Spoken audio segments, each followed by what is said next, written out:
What is going on, dudes? My name is 13. Welcome back to another Pokemon ORAS Wi-Fi battle. So we have another NU match versus Shigeki here, and this is the second of two battles that we actually had. So he messaged me on Skype. He's like, "Hey, you want to battle?" I'm like, "Sure." So I threw together a random team, and I do like how they performed. So as you see, we're rocking Celeste. I do believe this is actually the physical one this time because I have 3 special attackers and 3 physical attackers on this team. So I brought the physical artillery to this match. I can tell you that much.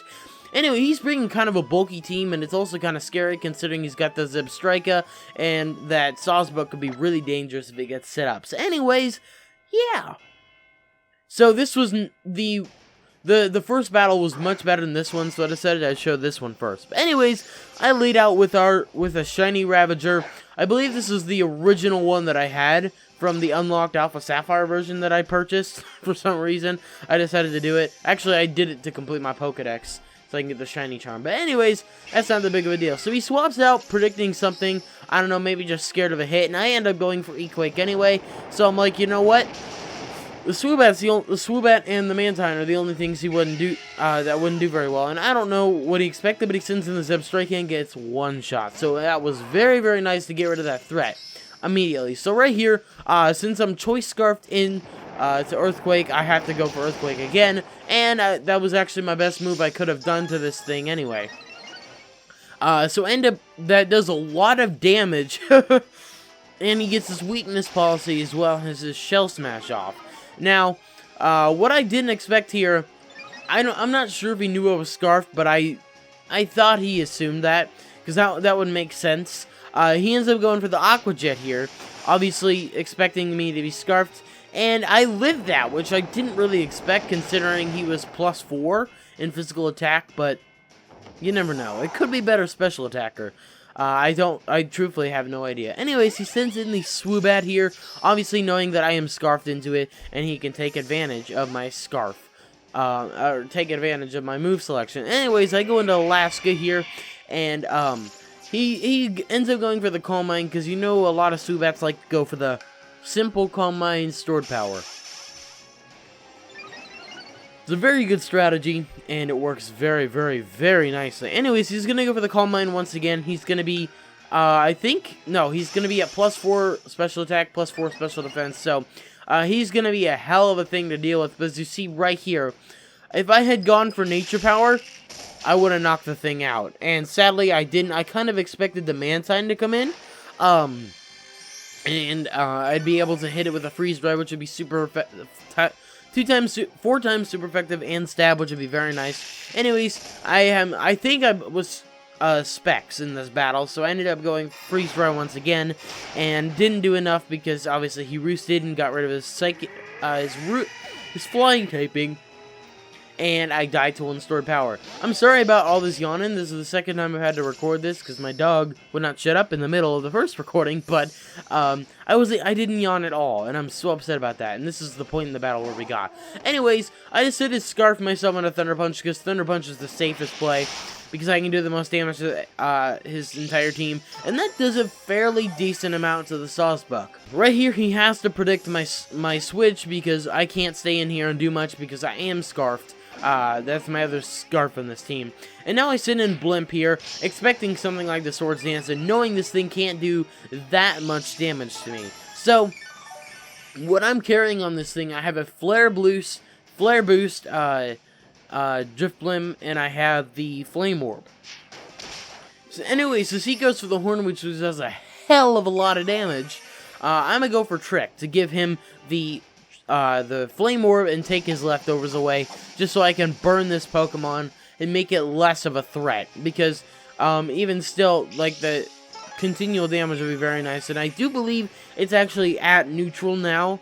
That it got burnt. No, it's gonna get burned. Just because I believe, yeah, it halves your attack when it goes down 2 stages. Anyways, he's gonna go for the Swords Dance once again, and it's obviously gonna put him back to where he was before the burn. And I'm a Destiny Bond, expecting him to attack me that turn, but since he didn't, I'm just gonna get my HP restored, and we're gonna take our burn damage.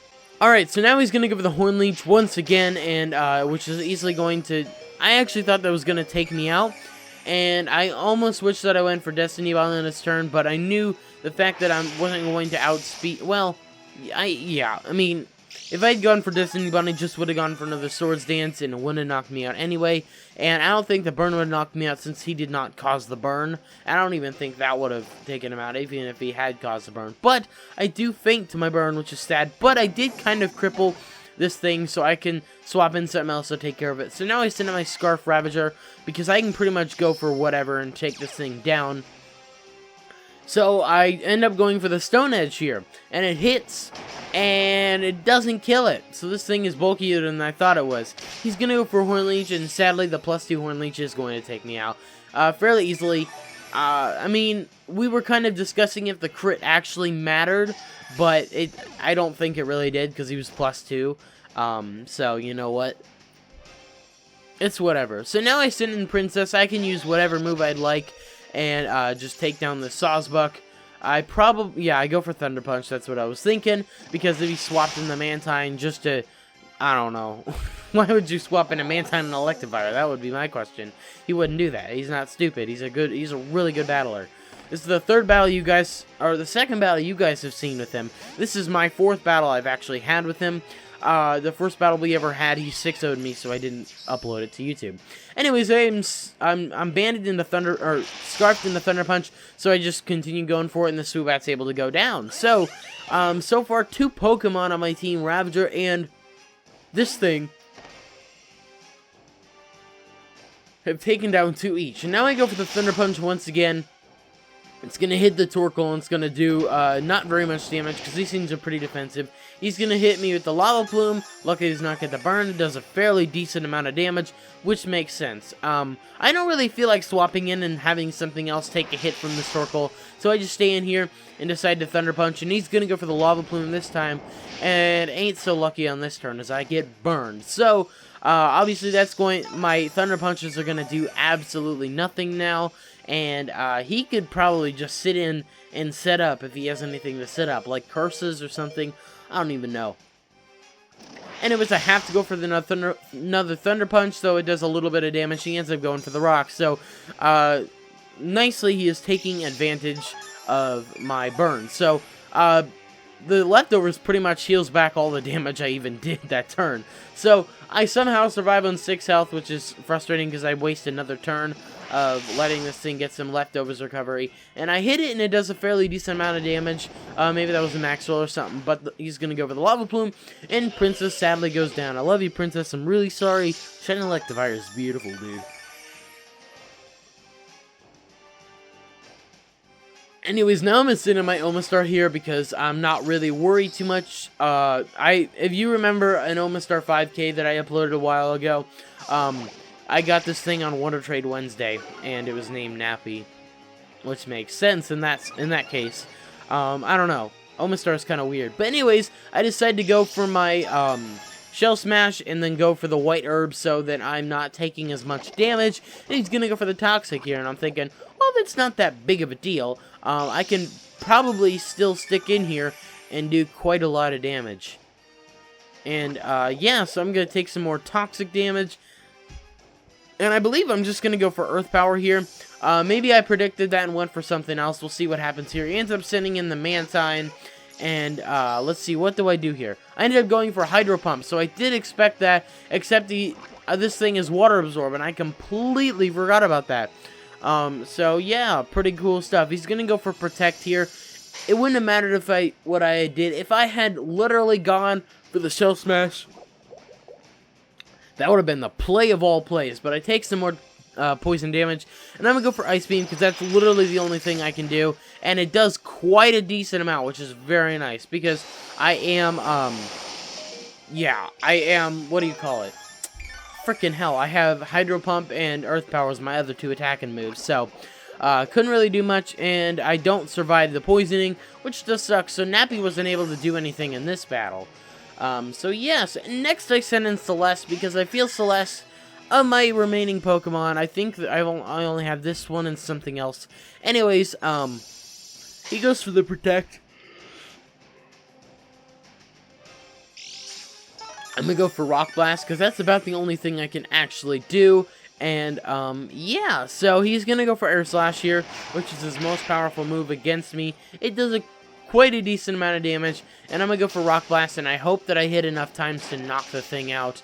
So I end up hitting twice, 3 times, and it lives. So, sadly, I couldn't get that 4th time off, but as long as he doesn't crit or flinch me on the next turn, Celeste will be able to take... actually, never mind. It'll be the turn after this. So he's just going to protect because there's nothing he can really do, and get a little more leftovers recovery. It's not actually going to help him because I believe 2 Rock Blast will take him out if I hit and I don't get flinch. And I don't get flinch, which is very, very lucky. And I'm going to get the Rock Blast off, which is easily going to take down the Mantine. So, I believe he has 1 more Pokemon, because there's 2 turns left in the battle. So, yes, very, very nice. Celeste did her job, and I'm very happy about that. So, now he sends in his Torkoal, which is his last Pokemon. And I'm going to go for Waterfall, because this is my physical Celeste. So, it does a fairly decent amount of damage, and it lives just barely, which is frustrating. He ends up going for the Lava Plume here, which is going to take me out because, well, actually, never mind. I thought it would take me out. I stand corrected. Anyways, I do survive that, so Celeste is able to get off a Waterfall, and that is the game. So 3 of my Pokemon took out 2 each of his, so that was, it was kind of funny how it turned out like that. Anyways, that was a really good battle Shigeki and I had. I was very happy we had the battle. And yeah, so in a couple weeks you'll be seeing the next one. I have a couple other battles that I can do between now and then. So anyways, thank you so much for watching. I hope you enjoyed it. If you did, I just appreciate it. And yes, thank you so much for watching. I will talk to you all later.